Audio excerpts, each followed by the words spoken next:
Hoy, como lo leímos en el capítulo 9, versículo 15, que el Señor le dijo a Pablo, ve porque instrumento escogido me es este para llevar mi nombre en presencia de los gentiles y de reyes y de los hijos de Israel. Y ese propósito se cumple y vemos que hasta el día de hoy, en el capítulo 28, Pablo llegando a Roma, Dios estuvo llevando, manejando, controlando todas las situaciones, todos los acontecimientos y hasta que Dios cumplió el propósito de llevar al apóstol Pablo allí donde termina su ministerio, que posteriormente vamos a mirar algunas posibilidades de cómo fue el final del apóstol Pablo, los últimos días del apóstol Pablo.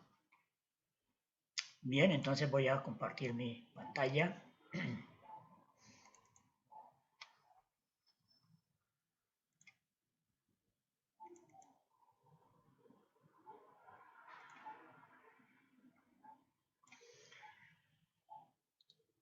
Bien, hermanos, entonces en nuestro estudio anterior vimos que Pablo fue enviado a Roma con algunos otros presos, entre los cuales también se encontraba Aristarco, de quien Pablo se refiere como mi compañero de prisiones.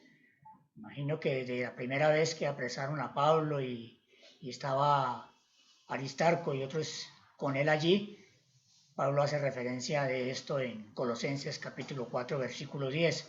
Durante la navegación de Pablo y los que con él iban hacia Roma, hubo muchos inconvenientes, a tal punto que la vida de Pablo y sus compañeros estuvo en peligro. Sin embargo, como vimos en el capítulo anterior y a través pues, de todo el libro, eh, Dios estuvo presente, obrando en absolutamente todas las situaciones para cumplir su propósito. Pues a pesar de la fuerte tempestad que vimos en el capítulo anterior, en el capítulo 27, y el naufragio llegaron a una isla llamada Malta. Y así aconteció que todos se salvaron saliendo a tierra, dice el capítulo 27, el último versículo, el 44. Entonces vamos a empezar nuestra lectura del capítulo 28. Pero antes vamos a encomendar este tiempo en las manos del Señor. Nuestro Dios y nuestro Padre, gracias por la oportunidad maravillosa que nos das de estar delante de ti. Disponemos nuestros corazones y todos nuestros sentidos para la lectura, la meditación y el estudio de tu palabra. Rogamos la dirección de tu Santo Espíritu. Lo pedimos en el nombre precioso del Señor Jesucristo. Amén. Bien, hermanos, entonces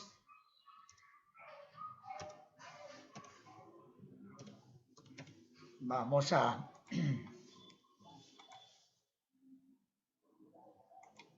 leer los primeros dos versículos de nuestro capítulo 28, el último capítulo del libro de los Hechos, el desembarco de Pablo y sus acompañantes en la isla de Malta. Dice entonces la palabra del Señor: estando ya a salvo, supimos que la isla se llamaba Malta, y los naturales nos trataron con no poca humanidad, pues nos trataron muy amablemente. Los nativos de allí se portaron de manera muy especial con todos los eh, visitantes, quizá inoportunos, que llegaron en medio de la tormenta, en medio del frío, en medio de la lluvia. Entonces dice, y los naturales nos trataron con no poca humanidad, porque encendiendo un fuego nos recibieron a todos a causa de la lluvia que caía y del frío. Note que hasta aquí aún Lucas, el autor de este hermoso libro, aún se involucra, aún está presente. Entonces dice que supieron que la isla se llamaba Malta. La isla de Malta contaba con una longitud de 27 kilómetros y una anchura de 14 kilómetros. Luego no era ni muy grande ni muy pequeña, pues más grande que nuestra isla de San Andrés, que es mucho más pequeña. Creo que no tiene sino como unos 17 kilómetros de largo y como 3 kilómetros de ancho. Pero esta isla era siempre grande, 27 kilómetros de largo, 14 kilómetros de ancho y situada a 250 kilómetros al sur de Italia. Aún estaban todavía bastante lejos eh, Pablo y sus acompañantes para llegar a Roma. Y es allí, en esta isla de Malta, donde Pablo y los otros sobrevivientes pasarían los 3 meses de invierno. Estaban en pleno invierno y pues estando ya allí, después del naufragio, pues lo más conveniente era pasar allí esos 3 meses de invierno y luego mirar qué podían hacer para continuar el viaje. Recordemos que el grupo de personas que naufragaron eran 276. Toda esa cantidad de gente llegó allí a la isla en condiciones precarias. Vimos que algunos, pues nadando, los que sabían nadar, los que no, pues usaron tablas de la embarcación y me imagino que se aferraron a ellas y chapaleando llegaron a la orilla y ya pues estando en la playa pudieron salir a salvo. Y así fueron desembarcando los 276 y de ese grupo muchos eran criminales que estaban siendo enviados a Roma para ser castigados. Sin embargo, hallamos que los nativos no se fijaron en eso. Me imagino que no se pusieron a investigar y ustedes quiénes son. Ah, no, ustedes son unos malandros, son prisioneros. No, no, no, aquí no. Hagan lo posible por salir de aquí. No, los atendieron muy amablemente, extendieron la mano, entonces dice que encendieron fuego y allí pues obviamente pudieron ya calentarse, me imagino que posteriormente les darían alimentos y abrigos y todas estas cosas que necesitaban quienes desembarcaron allí en la isla de Malta. Así que a pesar de esta gente ser pagana, fueron muy amables con el apóstol Pablo, con los discípulos que iban con él y también con todos los malhechores y los guardias y todos los que iban allí, 276 personas. Y seguramente Pablo estaba pensando que ya pues lo peor había pasado, que ya qué más podría pasar. Después de ese naufragio y de que el Señor los guardó y que ya estaban allí a salvo, ya estaban calentando alrededor de la fogata, pues yo creo que no habría más que pensar sino en descansar y esperar qué pasaba. Pero miremos qué sucede entonces ahora en los versículos 3 y 4 que a continuación vamos a leer. Entonces, habiendo recogido Pablo algunas ramas secas, las echó al fuego, y una víbora, huyendo del calor, se le prendió en la mano. En otra versión, en la Nueva Traducción Viviente, dice que una serpiente venenosa que huía del calor le mordió la mano a Pablo. Aquí dice que se le prendió en la mano, pues obviamente al morderlo quedó tal vez ahí prendida de los colmillos a la mano del apóstol Pablo. Versículo 4, cuando los naturales vieron la víbora colgando de su mano, se decían unos a otros, ciertamente este hombre es homicida, a quien, escapado del mar, la justicia no deja vivir. Qué conclusión, ¿no? Era una gente pagana, quizás tenían algunos abuelos en los que creían, ya conocían la situación de que ellos acababan de salvarse de un naufragio, que habían llegado a duras penas a la isla, pero esto que le estaba sucediendo a Pablo no era normal.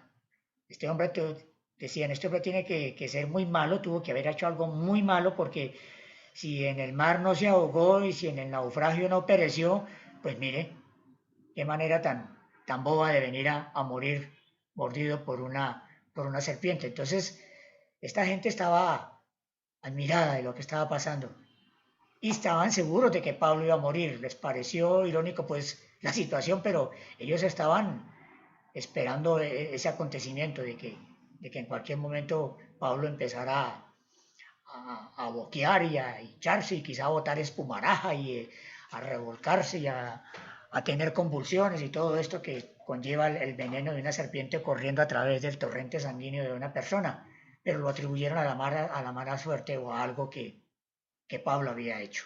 Pero Pablo se quedó tranquilo, quizá escuchó los comentarios y quizá todo lo que se dijo alrededor, pero él estaba tranquilo porque tenía su conciencia limpia y sabía, estaba seguro de que todavía no había llegado su hora, su momento de morir. Había una misión por delante que cumplir, había un propósito por el cual Dios le había llevado hasta aquel lugar y le iba a llevar hasta el final, que era llegar a Roma.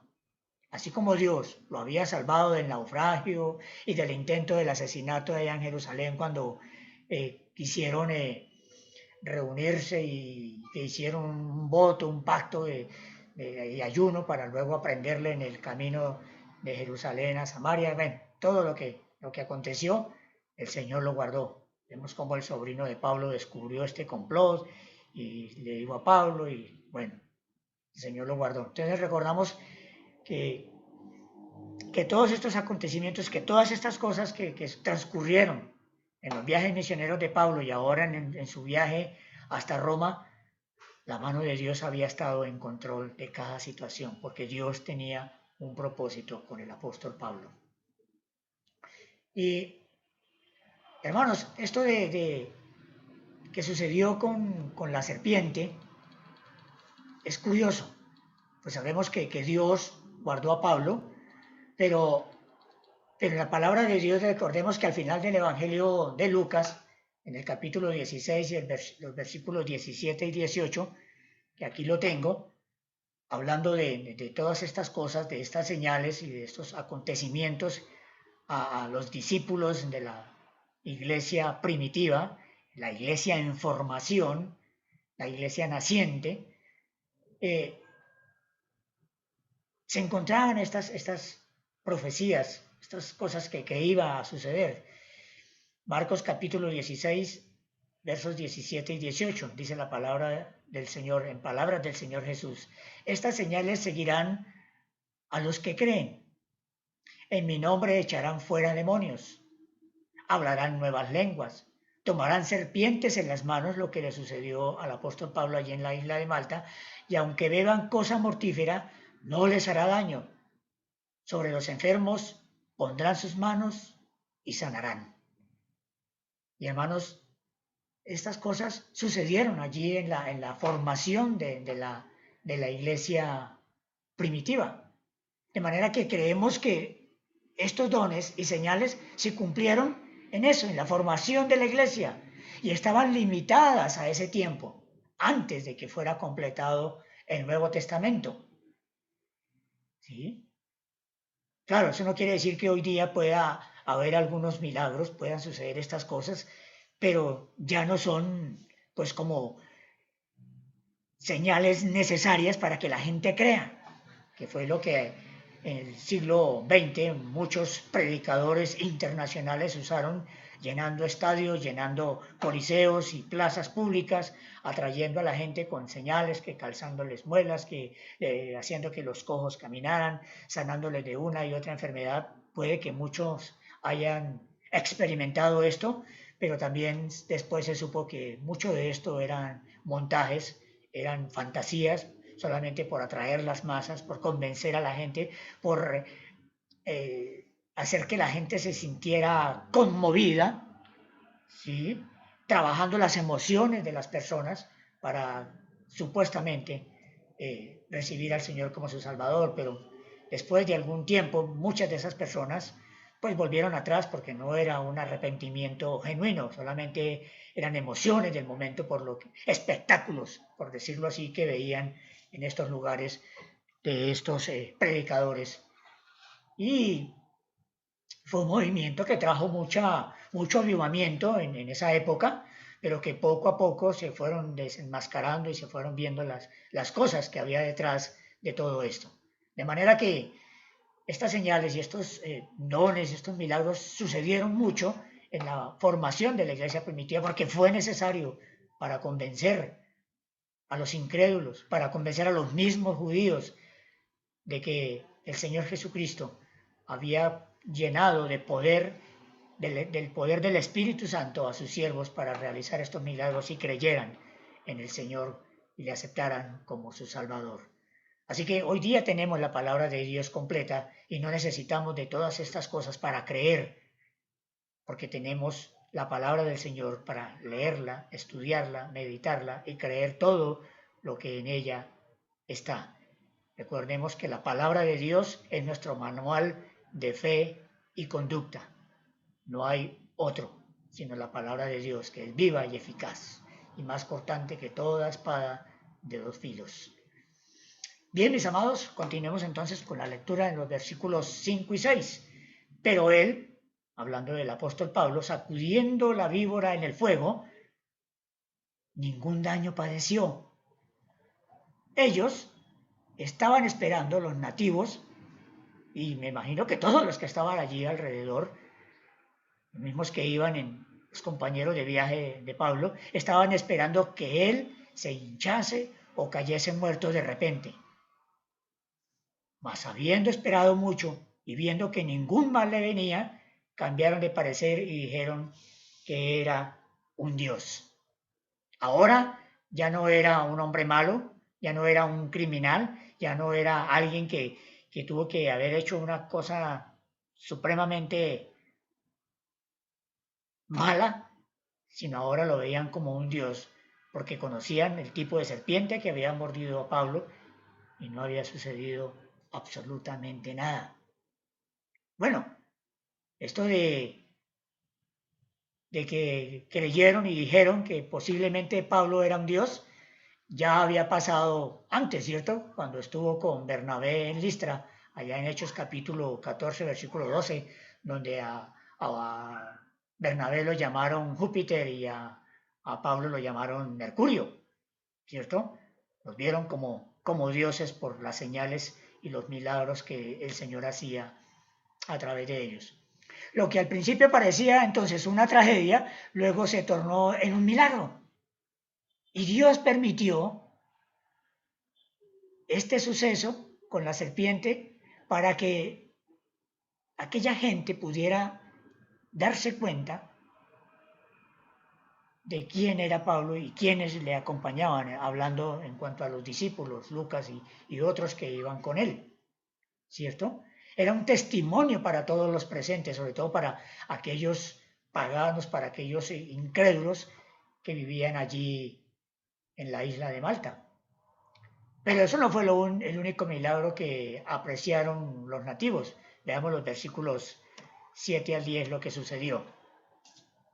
Hechos 28, versículos 7 al 10. En aquellos lugares había propiedades del hombre principal de la isla llamado Publio, quizá como el alcalde, como el hombre que tenía cierto poder allí sobre todo los nativos de la isla, quien nos recibió y hospedó solícitamente 3 días.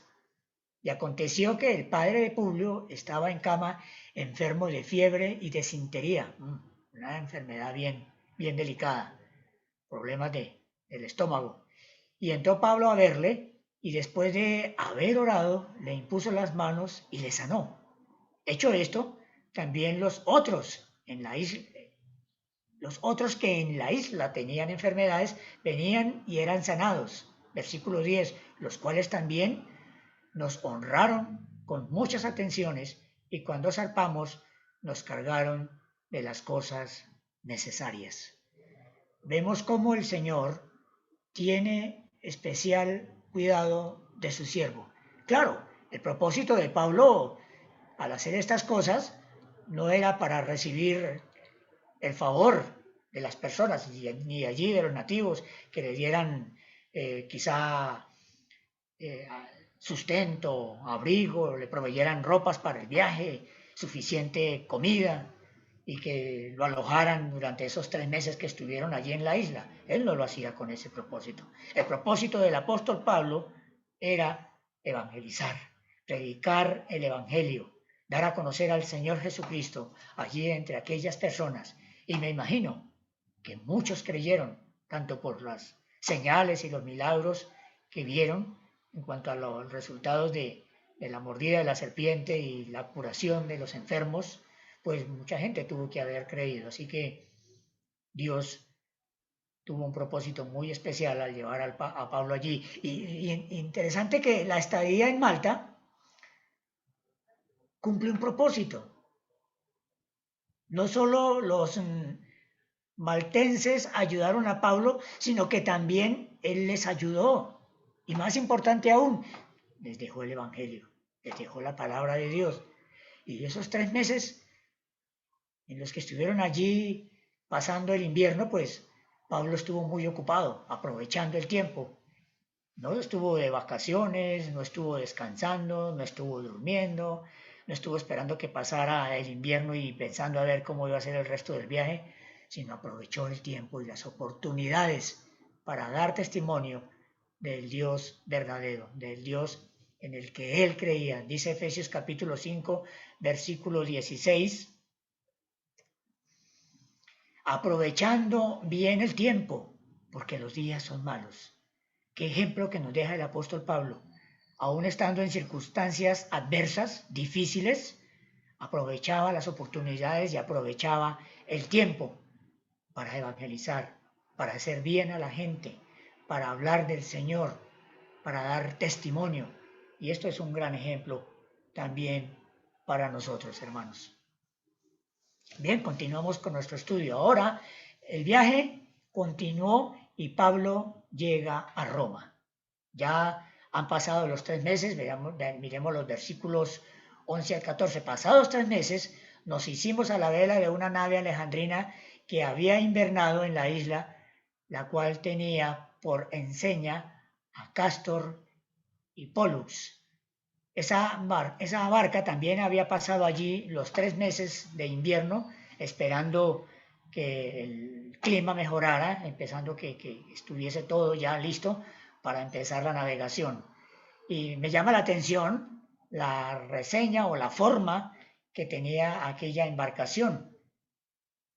Tenía las imágenes de Castor y Pollux y estuve investigando al respecto.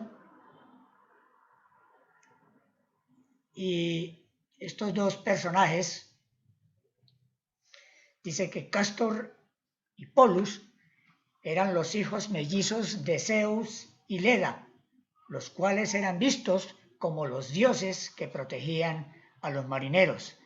De manera que quizá era muy común que muchas embarcaciones tuvieran esos rostros en sus proas.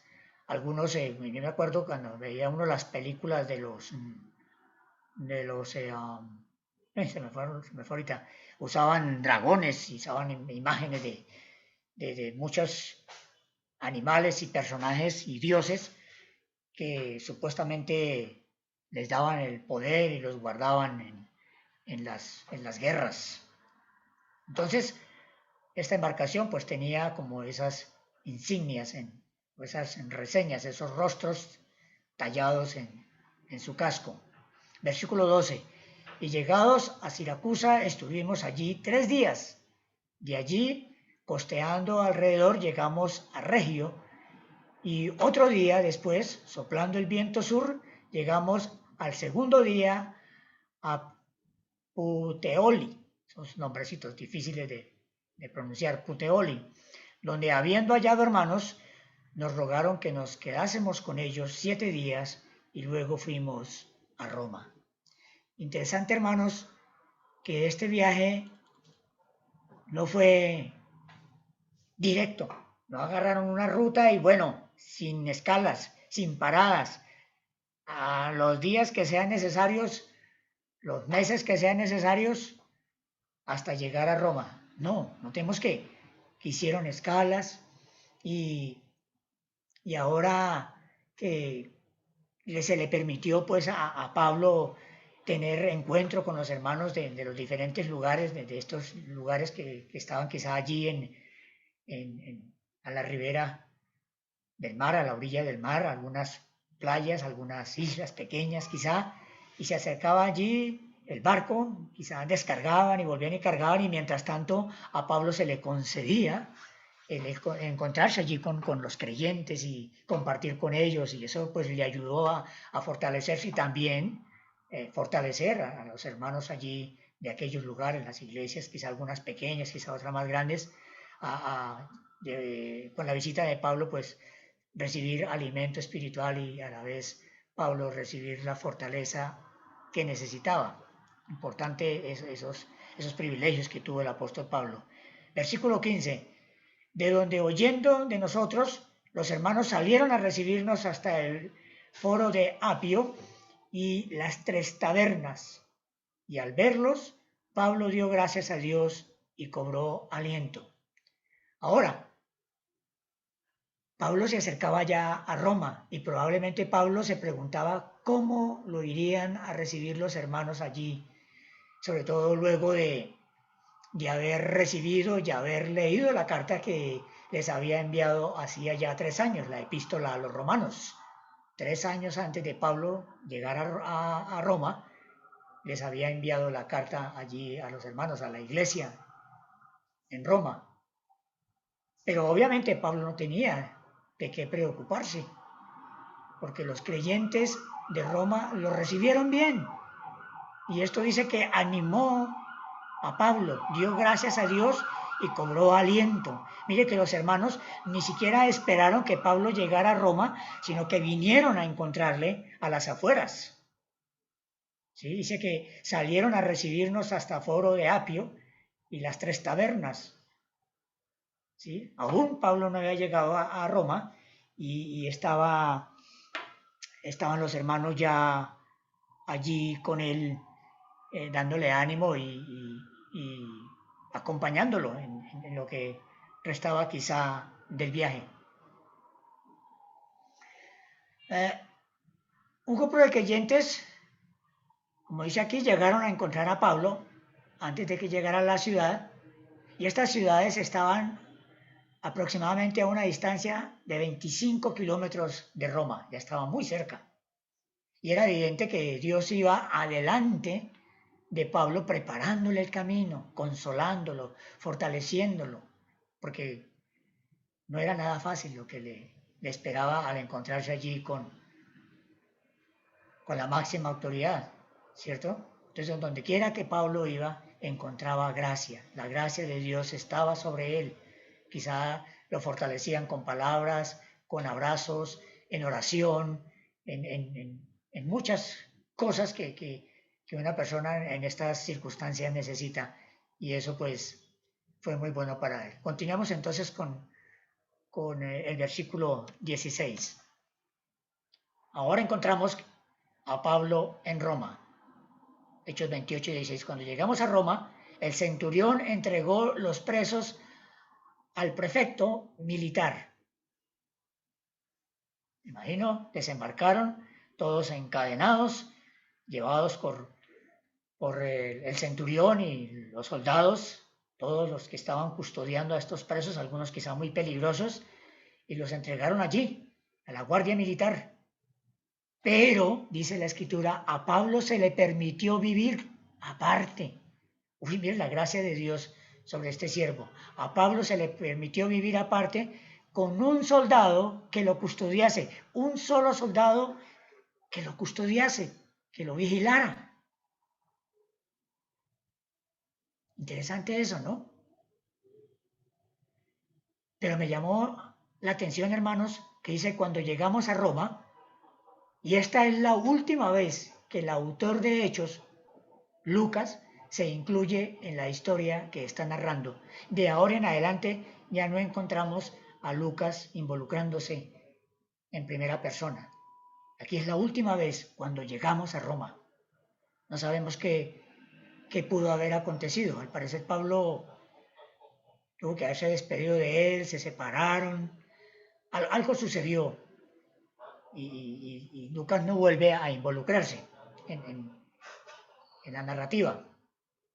Y entonces a Pablo se le permitió cierta libertad de vivir en una casa, custodiado con un solo hombre, por un solo soldado, teniendo en cuenta que Pablo no era un hombre peligroso, o como se dice hoy día, no representa ningún peligro para la sociedad. ¿cierto? A pesar de que hay delincuentes peligrosos en la calle, cometen fechorías, los tienen presos 24 horas, 72, y luego un juez los suelta porque no son un peligro para la sociedad. Pues nuestro apóstol Pablo, pues él sí no representaba ningún peligro para la sociedad, era una bendición para la sociedad. Prosigamos con los versículos 17 al 20.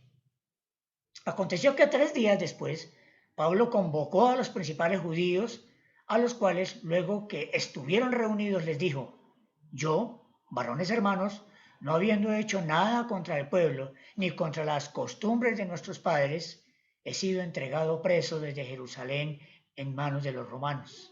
Versículo 18, los cuales, habiéndome examinado, me querían soltar, por no haber en mí ninguna causa de muerte. Pero oponiéndose los judíos, me vi obligado a apelar a César, no porque tenga que acusar a mi nación.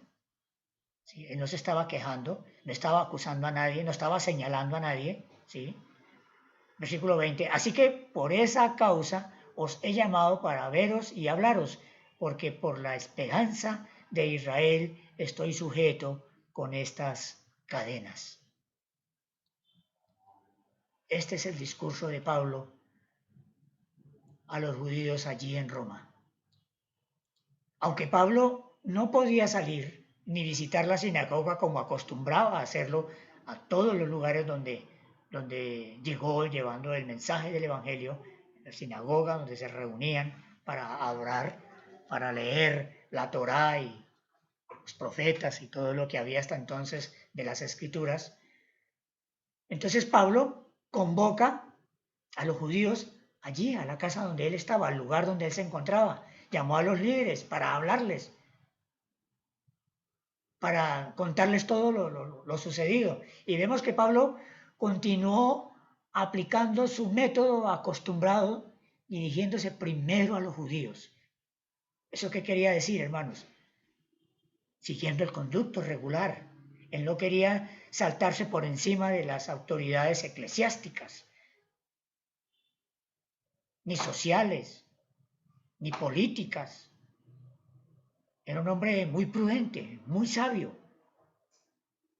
Y quizá antes de que fuese visitado por hermanos de las diferentes iglesias allí en Roma, convoca a los judíos para contarles todas las situaciones, el por qué está allí.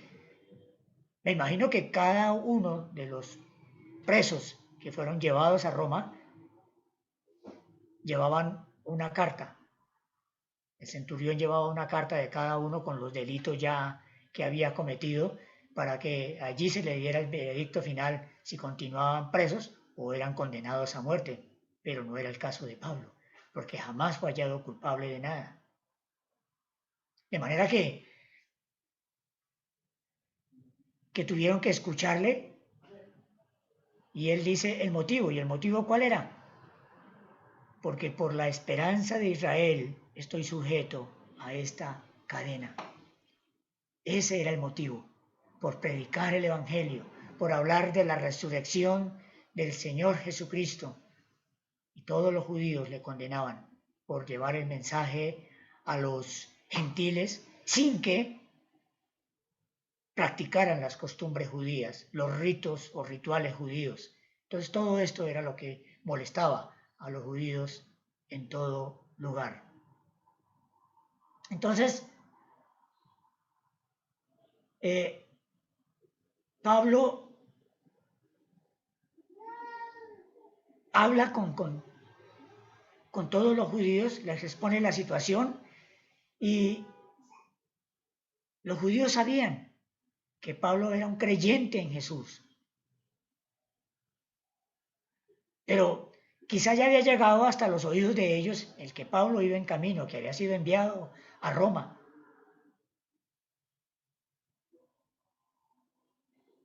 Y querían escucharlo porque habían escuchado que Pablo hablaba de una nueva secta, de unos que predicaban el camino, es decir, los que creían en que Jesús era el Mesías. Y años atrás, los judíos romanos habían tenido problemas por todas estas controversias y las relacionadas con la religión, con las costumbres de los judíos, con la predicación del Evangelio, y a los romanos todo esto ya los tenía como saturados y fastidiados, y procuraban de una manera u otra como deshacerse de todas estas cosas y de estas personas. ¿Sí? Y hubo conflictos. Y esos conflictos llegaron a crecer tanto que hubo peleas en las calles, protestas en las calles, como sucedió con Pablo, cuando las multitudes se reunían y lo injuriaban y querían matarle, pero gracias al Señor que lo guardó. Entonces, debido a esos disturbios, el emperador Claudio tomó la decisión de expulsar a todos los judíos de Roma en el año 49. Y no fue sino hasta 10 años después que se les permitió a los judíos regresar a Roma.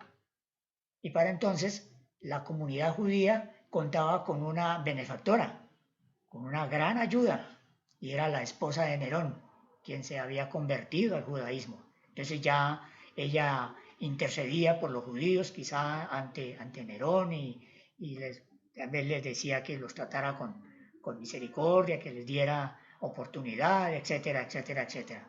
Así que ese era pues como el conflicto que había allí en Roma con los judíos. Miremos los versículos 21 y 22. Entonces ellos le dijeron, los judíos que se reunieron con Pablo allí en la casa donde él se encontraba custodiado de un soldado. Nosotros ni hemos recibido de Judea cartas acerca de ti, ni ha venido alguno de los hermanos que haya denunciado o hablado algún mal de ti. Bueno, quizá eso pudo haber tranquilizado a Pablo. Bueno. Pero querríamos oír de ti lo que piensas, porque de esta secta nos es notorio que en todas partes se habla contra ella. Notemos que a los creyentes o a los del camino les llamaban los de la secta, a esos que iban como en contra del judaísmo, que no estaban como de acuerdo con el judaísmo. Entonces, es interesante que ellos no tenían nada contra Pablo, pero, como les dije hace un momento y lo reitero, sí había llegado a ellos los rumores de las cosas que Pablo estaba haciendo o que hizo en Jerusalén, en Judea, en sus 3 viajes misioneros y lo que venía también haciendo ahora en su viaje hasta Roma. Y es notorio de todo lo que estás haciendo. Háblanos de eso. Y quizá pues Pablo aprovechó la oportunidad para hablarles de muchas cosas, de lo que sucedió y el por qué pues estaba allí reunido con ellos. Miremos el versículo 23. Y habiendo señalado un día, vinieron a él muchos a la posada, a los cuales les declaraba y les testificaba el reino de Dios desde la mañana hasta la tarde, persuadiéndoles acerca de Jesús, tanto por la ley de Moisés como por los profetas. Hermanos, el núcleo del mensaje de Pablo era el reino de Dios y Jesús el Mesías. Él no estaba hablando de todas las tragedias por las que había pasado, de las persecuciones, de las hambres, de las cárceles, del apedreamiento, nada de eso. A él le interesaba testificar del reino de Dios. Y mire, dice que desde la mañana hasta la tarde, persuadiendo a todos los que le escuchaban acerca del Señor Jesús. Desde los profetas, desde Moisés, hasta Jesús, el Mesías rechazado por los judíos. Hermanos, interesante, aprovechando bien el tiempo, aprovechando bien el tiempo. Y aquí Pablo aprovecha para citar algunas porciones del Antiguo Testamento, porque los judíos en Roma reaccionaron, como en todos los lugares. Unos creyeron y otros no. Dice el versículo 24, y algunos asentían lo que se decía, pero otros no creían. Entonces me imagino ahí otra vez el conflicto entre los que creían y entre los que no creían, y bueno, tremendo. Y el apóstol Pablo seguía insistiendo. Miremos los versículos 25 al 27. Y como no estuvieron de acuerdo entre sí, al retirarse, les dijo Pablo esta palabra.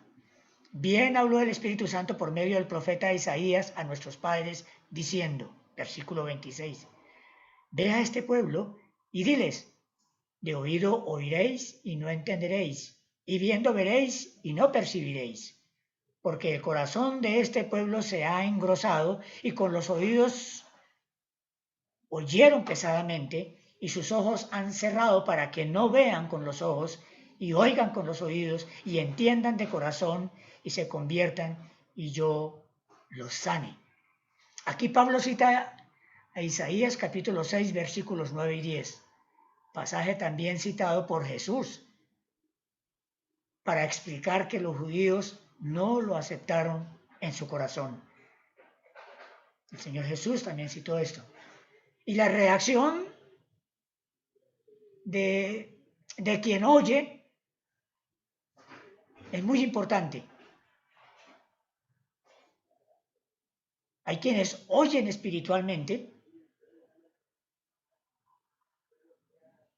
y ese oír espiritualmente trae arrepentimiento y el arrepentimiento lleva a la obediencia, a reconocer el pecado y luego viene la restauración por medio de la salvación en Jesucristo. El Señor Jesús dijo en Juan capítulo 5 versículo 24, de cierto os digo, el que oye mi palabra y cree al que me envió tiene vida eterna y no vendrá a condenación, mas ha pasado de muerte a vida. De manera que la palabra hebrea para oír es shema, que implica escuchar más hacer. Y una cosa va con la otra, no se pueden desligar. ¿Cuáles dos cosas? Oír espiritualmente y el arrepentimiento. Escuchar y hacer. Escuchar la palabra, arrepentirse y aceptar el perdón de sus pecados por medio del sacrificio del Señor Jesucristo en la cruz del Calvario. De manera que algún amigo que me esté escuchando hoy o que posteriormente va a ver este mensaje a través de YouTube, la invitación es para que escuche al Señor. Quizá usted ha escuchado muchas veces el mensaje de salvación, pero no solamente está en escuchar y llenarse de conocimiento y de sabiduría y decir, yo sé muchas porciones de la Biblia, yo sé mucho de la palabra, incluso nací en un hogar cristiano, mis padres de niño me llevaban a la iglesia, yo sé mucho de la Biblia. Pero no solamente es oír, sino que dice que el que oye mi palabra y cree al que me envió, tiene vida eterna. Y por ende no vendrá a condenación, mas ha pasado de muerte a vida. Esa es la invitación que el Señor hace a cada uno de quienes aún no han recibido al Señor Jesucristo como su Salvador. Sigamos en los versículos 28 y 29 de nuestro capítulo 28 del libro de los Hechos. Sabed pues que a los gentiles es enviada esta salvación de Dios, continuó diciendo el apóstol Pablo, y ellos oirán. Versículo 29. Y cuando hubo dicho esto, los judíos se fueron teniendo gran discusión entre sí. No había cosa que más les doliera a los judíos, era que el evangelio llegara a los gentiles. porque para ellos era mezclarse, porque para ellos los gentiles no eran dignos de recibir el mensaje de salvación, por cuanto no guardaban los rituales de los judíos. De manera que al oír que la salvación había llegado de parte de Dios a los gentiles, los judíos se fueron, algunos confundidos, discutían entre sí, unos de acuerdo, otros no estaban de acuerdo. Bueno, complicada la situación. Pero Pablo no podía callarse. Tenía que hablarles así como lo había hecho desde Jerusalén, ahora lo hacía también en Roma. Ya les había enviado una carta, ya les había hablado fuerte, ya había doctrina allí en las iglesias en Roma, de manera que los creyentes entendían todas estas cosas que para los judíos era difícil aceptar. 2 años en Roma, versículos 30 al 31 de nuestro capítulo 28. Y Pablo permaneció 2 años enteros en una casa alquilada y recibía a todos los que a él venían, absolutamente a todos. 2 años en libertad, podríamos decir que libertad domiciliaria, como se le llama hoy día, ¿no? Le permiten al preso estar en la casa, custodiado, claro, por un soldado, en este caso el apóstol Pablo. Hoy día no, les colocan un brazalete que muchos burlan y salen a seguir cometiendo delitos en las calles. El libro de los Hechos termina diciendo que Pablo permanece 2 años en Roma, en ese arresto domiciliario, pero aún desde allí él siguió compartiendo acerca del Señor, compartiendo el Evangelio. Sin duda, al leer estos 2 últimos versículos del libro de Hechos,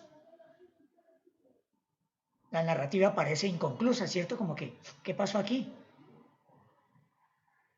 Sí, pasaron 2 años y durante esos 2 años, bueno, Pablo estuvo muy activo, a pesar de no poder salir de aquella casa que le fue alquilada, con privilegios, sí, con privilegios por la gracia y la misericordia de Dios. Pero ¿qué pasó?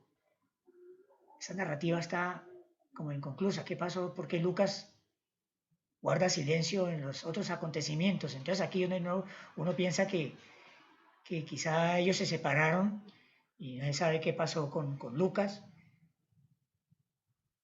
Pero bueno, ahí queda la narración. Puede ser que Lucas ya no quiso escribir más, también, ¿no? Pudo haber estado allí y enterarse de muchas otras cosas. Y no quiso quizá hablar sobre el final de la vida del apóstol Pablo, quizá porque su muerte fue muy, muy trágica.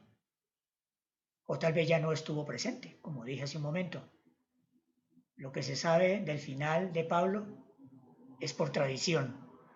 Y encontré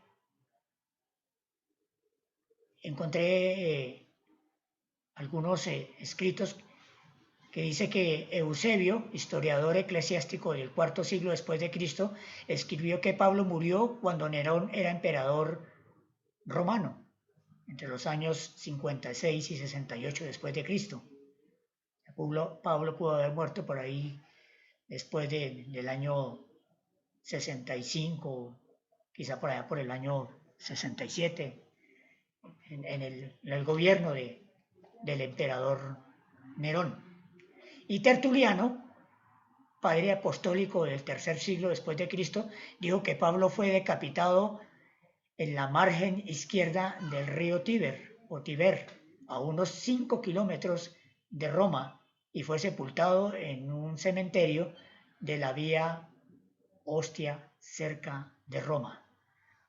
Como les digo, esto es por tradición, esto es lo que se dice. Hay otros escritores que dicen que fue decapitado y que, bueno, que su cuerpo no apareció, bueno, un montón de cosas, pero pues yo tomé el testimonio de estos 2 hombres que son historiadores muy reconocidos y y muy acertados.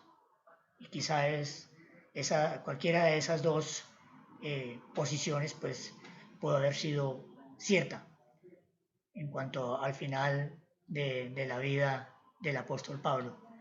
Pero mis amados hermanos y hermanas, de lo que sí podemos estar seguros, si no estamos seguros del final del apóstol Pablo, de sus últimos días, de cómo murió y todas estas cosas, de lo que sí podemos estar seguros es que la muerte no tomó a Pablo por sorpresa, mis hermanos. Ya había cumplido su misión y ya estaba listo para reunirse con el Señor, lo cual deseaba sobre todas las cosas, como lo expresó en Filipenses capítulo 1, versículos 21 al 23. Dice, porque para mí el vivir es Cristo y el morir es ganancia. Mas si el vivir en la carne resulta para mí en beneficio de la obra, no sé entonces qué escoger. Porque de ambas cosas estoy puesto en estrecho, teniendo deseo de partir y estar con Cristo, lo cual es ¿qué? Muchísimo mejor. Filipenses capítulo 1, versículos 21 al 23. Ya Pablo había hablado acerca de su partida y que estaba listo, estaba preparado, aunque había un conflicto en su vida de si quedarse más tiempo y estar en ese cuerpo y servirle al Señor, pero pues mucho mejor pues morir y partir y estar con el Señor. Y en una de sus últimas epístolas, Pablo escribió a Timoteo y despidiéndose de su hijo en la fe, porque sabía que ya le había llegado su hora, en las últimas cartas que le escribió a Timoteo, en la segunda carta, en el capítulo 4, versículos 5 al 8, le dice a Timoteo, pero tú sé sobrio en todo, soporta las aflicciones.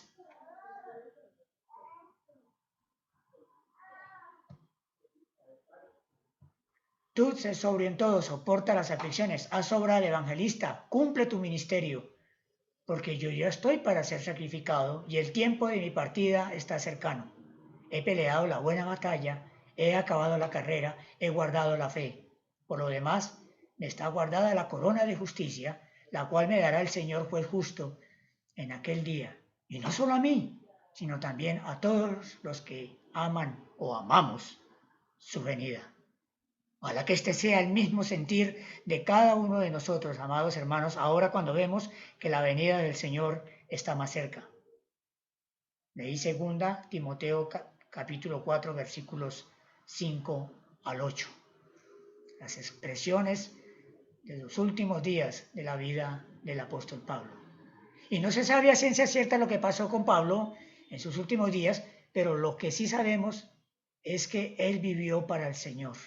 Desde el momento en que tuvo su encuentro personal con el Señor y cuando le dijo al Señor, Señor, ¿qué quieres que yo haga? Desde ese momento él dispuso toda su vida al servicio del Señor. Él dedicó su vida a llevar el Evangelio tanto a judíos como a gentiles y sus cartas, escritas desde la prisión, la mayoría de ellas han servido a los creyentes de todos los tiempos y lugares, desde entonces hasta la actualidad, hasta el día de hoy. Y las tenemos en la palabra de Dios y podemos nutrirnos de sus escritos, de sus cartas, de sus epístolas. Hermanos, y el libro de los Hechos, podemos decir que sí, terminó aquí en este capítulo 28, pero cada uno de nosotros estamos llamados a continuar con los hechos del Espíritu Santo a través de ustedes y de mí, hasta el día que el Señor venga o nos llame a su presencia. Podríamos decir entonces que los hechos aún están sin terminar. La obra del Señor aún no ha terminado. Hay mucho para hacer. El Señor le dijo a los discípulos, recibiréis poder cuando haya venido sobre vosotros el Espíritu Santo, y me seréis testigos en Jerusalén, en Judea, en Samaria y hasta lo último de la tierra. Y eso hizo el apóstol Pablo. Y a eso estamos llamados nosotros. Pues no para ir hasta lo último de la tierra, pero donde el Señor nos tiene, sirvámosle al Señor. Aquí en Bucaramanga, aquí en Santander, aquí en nuestro país. hermanos y hermanas. Así que la narración no concluye ahí en el versículo 31, concluye hasta cuando la iglesia del Señor esté completa y Él venga para llevarnos en las nubes y estemos con Él en su gloria por la eternidad. Oremos. Padre, te damos gracias por tu palabra. Oh Padre, qué maravillosos tiempos nos has regalado para estudiar este maravilloso libro de los Hechos de los Apóstoles, de la obra del Espíritu Santo a través de tus siervos. Han sido para nosotros tiempos maravillosos de refrigerio espiritual, de exhortación, porque quizás muchos hemos estado quietos, dormidos, esperando no sabemos qué, que otros hagan lo que nosotros podemos hacer. Y ojalá, cada uno de nosotros hemos sido tocados, hemos sido reanimados, despertados para retomar la obra del Señor, lo que el Señor ha puesto en cada uno de nosotros, dones, talentos, para servirle a Él, para honrarle a Él, en gratitud por lo que el Señor ha hecho por nosotros y ha hecho con nosotros.